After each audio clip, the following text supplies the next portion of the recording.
নদীতে একটা মাছও নেই। সব মাছ আমি খেয়ে নিয়েছি। গত পর্বের র্যান্ডম শাউট আউটের বিজয়ীরা হচ্ছেন কৌশিক সরকার, পাপিয়া মণ্ডল, রিপা শীল এবং Surya. Congratulation to all of you. আপনিও যদি চান আপনার নাম আমরা পরবর্তী গল্পের শুরুতে মেনশন করি, তাহলে এখনই আমাদের চ্যানেলটি সাবস্ক্রাইব করে কমেন্টসে আপনার নাম লিখে ফেলুন। ভাগ্যবান হলে আপনি হতে পারেন আমাদের পরবর্তী গল্পের র্যান্ডম শাউট আউটের বিজয়ী।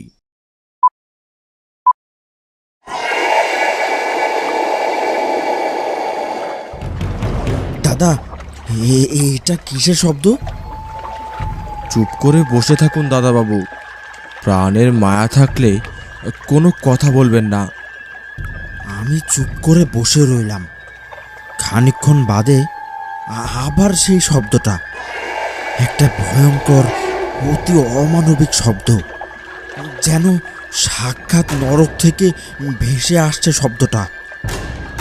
আমি আবারও মাঝিকে জিজ্ঞেস করলুম, দাদা, আবারও সেই শব্দটা, কোথা থেকে আসছে এই শব্দ?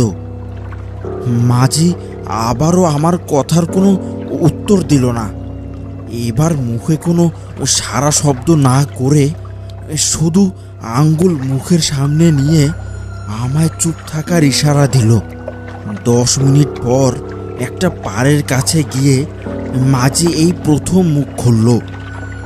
দাদাবাবু, কি জানতে চান বলুন।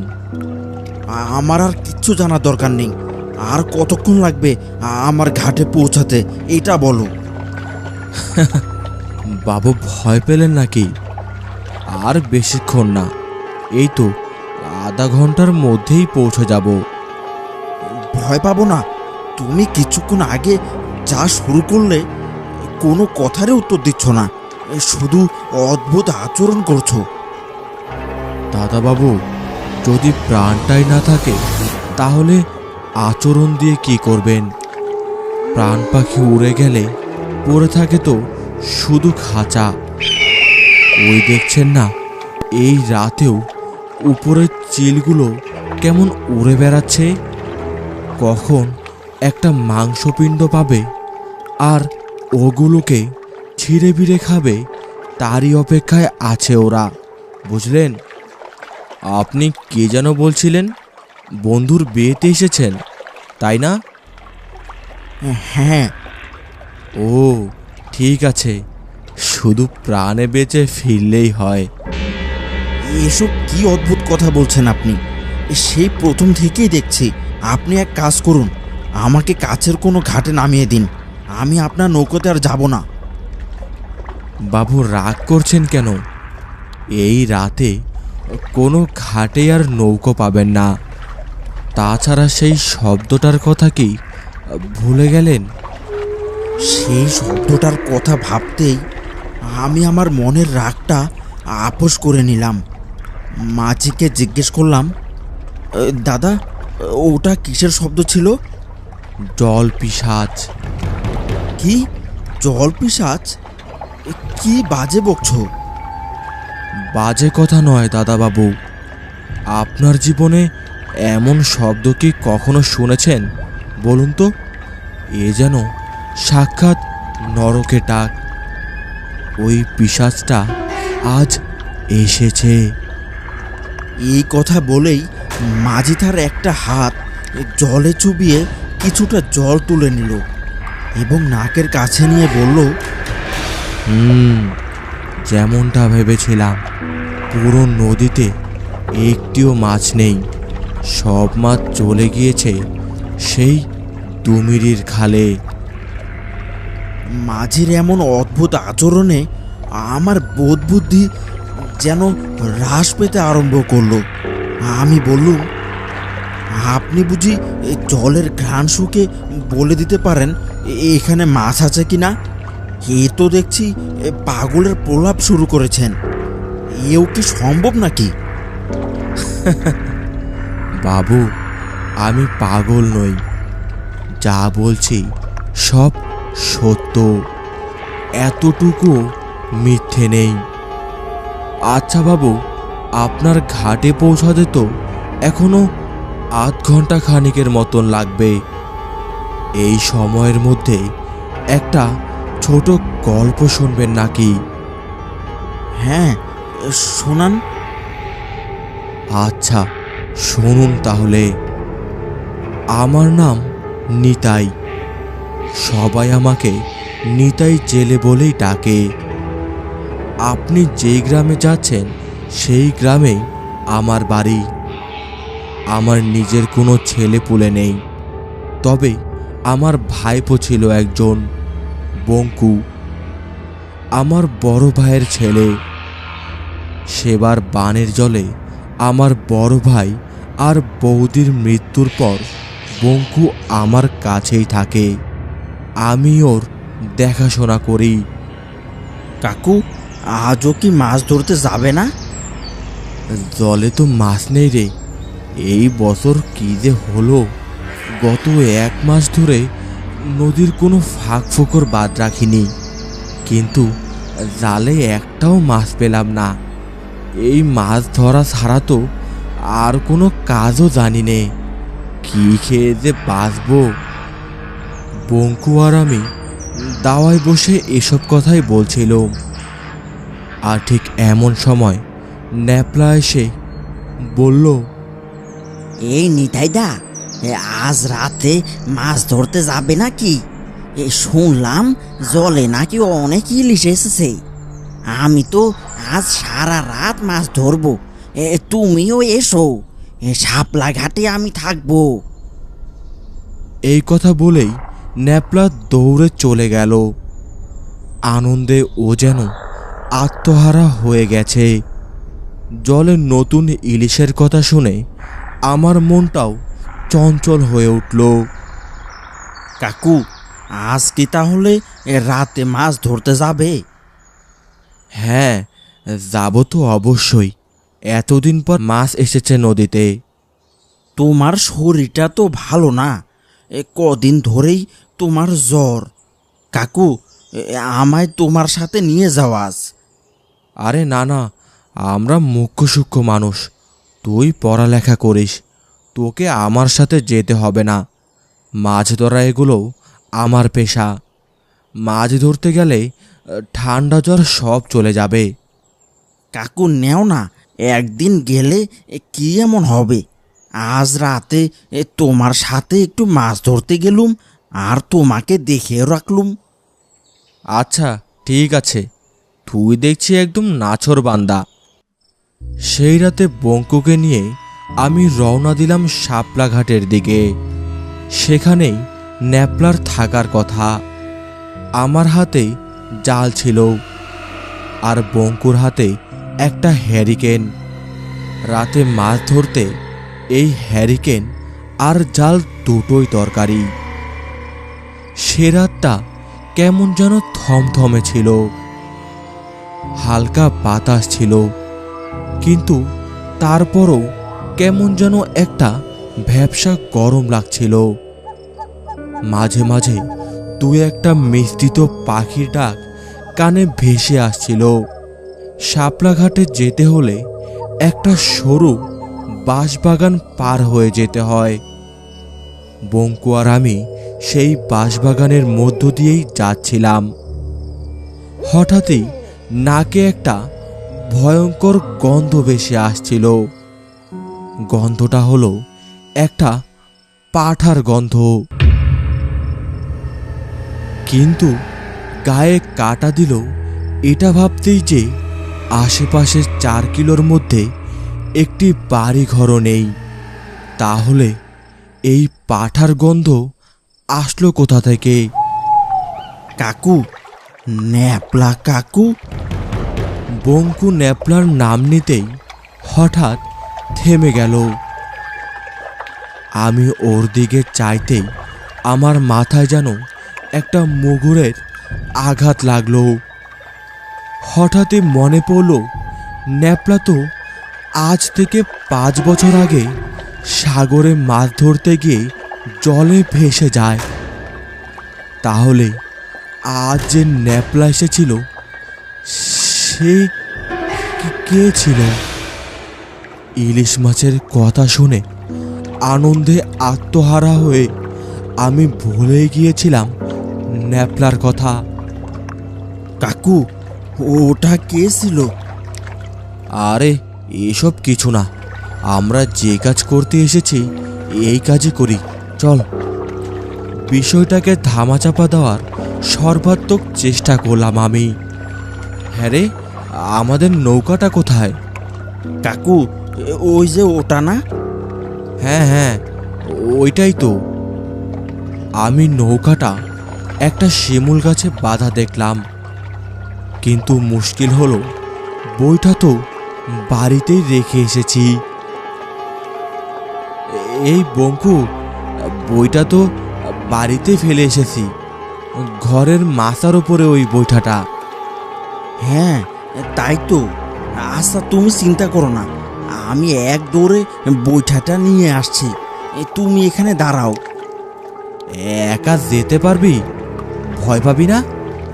আরে না, কি যে বলো, আমি এখনো ছোট আছি নাকি? এক দৌড়ে যাব আর এক দৌড়ে ফিরে আসব। তুমি এখানে দাঁড়াও।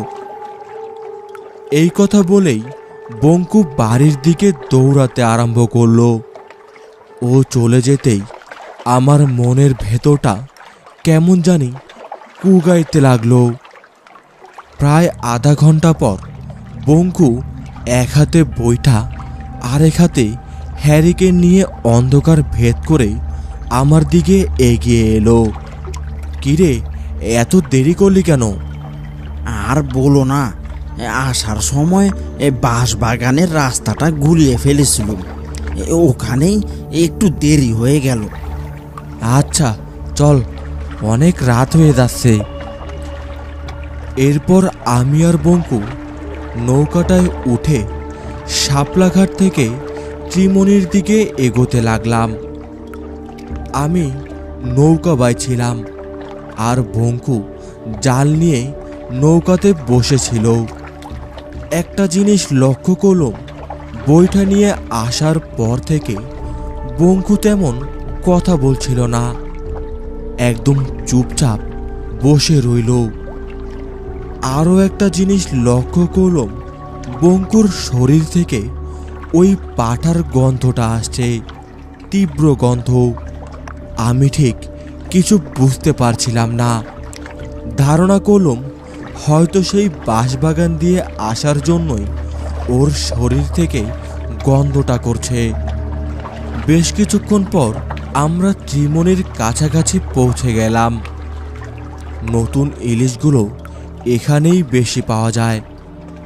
বঙ্কু, তুই এসে নৌকার পাল্টা ধর, আমি জাল দিয়ে কয়েকটা খেও দেই, দেখি আজ কপালে কোনো মাছ ধোটে কিনা। আর ঠিক এমন সময় একটা অদ্ভুত ঘটনা ঘটল। দেখলাম বঙ্কু ওর একটা হাত জলে দিয়ে কিছুটা জল নাকের কাছে নিয়ে শুকে বলল, এই জলে মাছ নেই, সব ইলিশ ডুমরির জলে চলে গেছে, এখানে জাল ফেলে লাভ হবে না। বঙ্কুর এমন কথা শুনে আমি যেন অবাকই হলাম। বঙ্কু আজকের আগে কখনোই এই নদীতে মাছ ধরতে আসেনি, তার উপর ও কিনা জল শুকেই বলে দিচ্ছে এখানে মাছ আছে কিনা।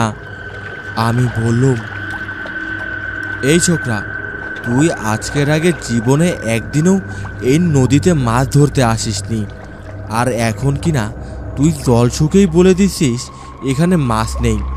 চুপ করে বসে থাক, এদিকে এসে পাল্টা ধর, মাছ থাকলে এখানেই থাকবে। এই ত্রিমণির জলে অনেক সবুজ শ্যাওলা থাকে, নদীতে মাছ থাকলে এখানে মাছ আসবেই। এই কথা বলে আমি জালটা গুছিয়ে জলে ছেড়ে দিলুম। তারপর কিছুক্ষণ অপেক্ষা করতে লাগলাম।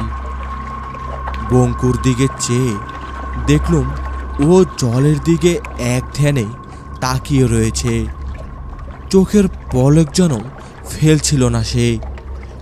ওকে দেখে মনে হচ্ছিল ওর কথা না শুনে এখানে জাল ফেলেছি বলে ও যেন মোটেও খুশি হয়নি। রেগে যেন ফেটে পড়ছে। জাল ফেলে ঘণ্টাখানিক পর যখন শত আশা নিয়ে উঠালাম, একটা মাছও পেলাম না। শুধু কয়েকটা শুকনো পাতা আর শামুকই পেলাম। বঙ্কুকে দেখলাম, ওর মুখের কোণে একটা হাসি লেগে রয়েছে। ওকে দেখে আমার কেমন যেন অদ্ভুত লাগছিল। এ আমি কোন বঙ্কুকে দেখছি? ও বলল, তোমায় আমি বলেছিলুম না এখানে মাছ নেই? আমার কথা শুনলে না তো? আমার কথা শুনো, নৌকা ঘুরিয়ে ডুমরির চরে নিয়ে চলো, সব মাছ ওইখানেই চলে গেছে। তুই এসব কিভাবে জানিস? উত্তর দে। এত জেনে কি করবে? মাছ চাও তো জলদি ডুমরির চরে চলো। আমি নৌকা ঘুরিয়ে দুমিরের চরের দিকে এগিয়ে যেতে লাগলাম। মনে হাজারো প্রশ্ন থাকা সত্ত্বেও বঙ্কুর কথা মতো দুমিরের চরের কাছাকাছি যেতেই মাছের ছলাৎ ছলাৎ শব্দ আমার কানে ভেসে এলো।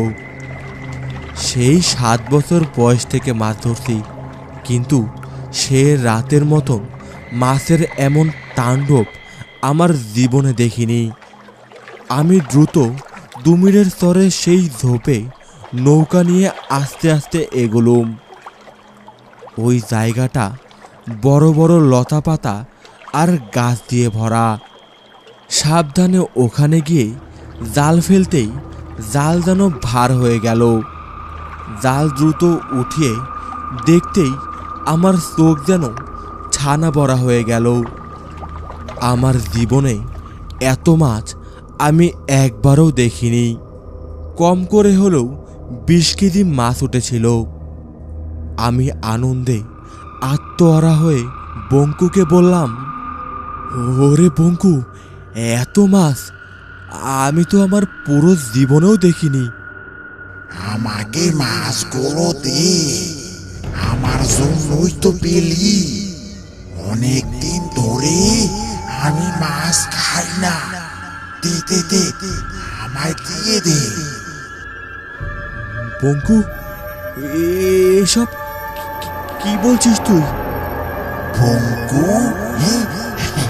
বঙ্কুকে কোথায় পেলে? বঙ্কু তো ওই বাঁশ বাগানেই পড়ে রয়েছে। তুমি তুমি কে? আমি? আমার তো কোনো নাম নেই, তবে তোরা আমাকে বলিস জল পিশাচ। আমাকে ছেড়ে দাও, দরকার হয় মাছগুলো নিয়ে নাও, কিন্তু আমাকে ছেড়ে দাও, আমাকে ছেড়ে দাও।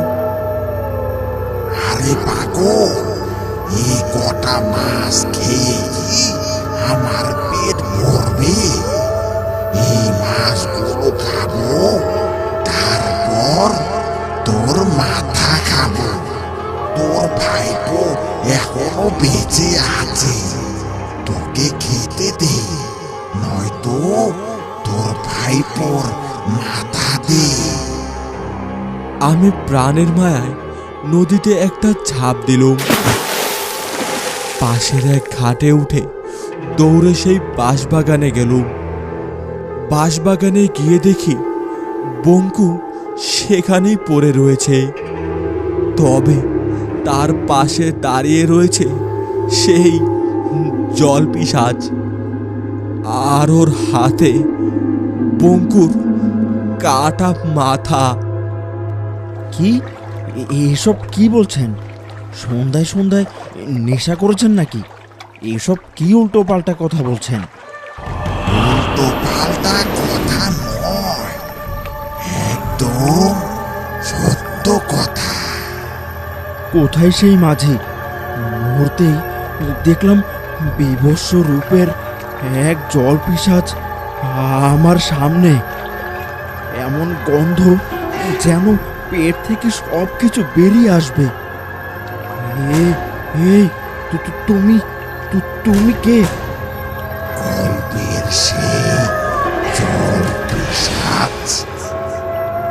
নিচে চেয়ে দেখলাম একটা কলা গাছের ভেলায় আমি বসে রয়েছি।